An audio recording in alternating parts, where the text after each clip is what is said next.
Ott Juhani ja täna tutvustan väga erilist elulõnga. Kuljus elulõng Kaiu.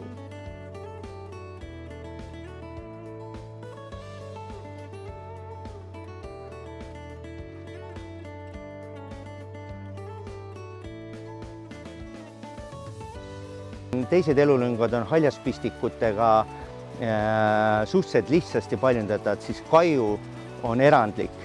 Tema juurdumisprotsent on väga väike ja ta on väga nõutud taim igas puukoolis ja aianduskeskuses. Ja seetõttu on teda väga vähe saada ja tema hind on natuke kallim kui teistel. Kuljus elulõngad ja see sort Kaiu on erakordselt rikkalikult õitsev taim. Ja kui näete, siis on tal väiksed sellised kuljused õied, mis meeldivad väga ka mesilastele, siin on alati palju mesilasi.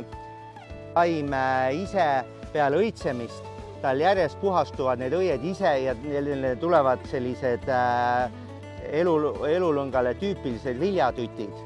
Nii et ta on tegelikult Eesti tingimuses õites alates juuni lõpust kuni sügiseni, septembrini ja peale seda tuleb järk-järgult ta kattub viljatuttidega.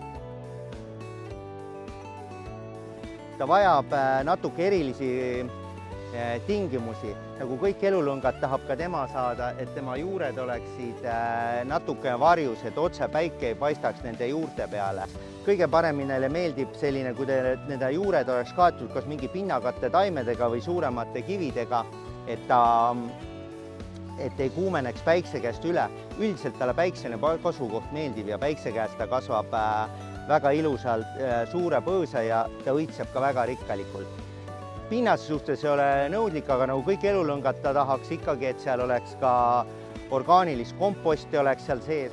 Selleks vahel, et leida õiget Kaiu kasvukohta, peab aias ringi käima taga ja proovima teda erinevas kohtades, et kui ta ei hakka arenema, siis proovige äkki mõnes teises kohas teda.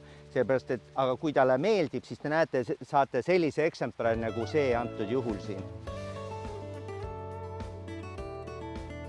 Hooldada on Kaiu elulõnga väga lihtne. Sügisel tuleks lihtsalt elulõng 20 sentimeetri peale tagasi lõigata ja kogu see suvel kasvav mass, selle saab ära koristada ja ilusti seina puhtaks teha. Katta üldiselt talvel ta ei vaja, aga kui tahta, võib kergelt teda multsida, aga üldiselt ta ei vaja. Ta Eestis talvitub väga hästi ka ilma lisakatmiseta. Kevadel lihtsalt lisada kompostväetis aprill lõpus mais ja panna ka võib-olla natuke kompostväetist ja lasta tal rahulikult kasvada.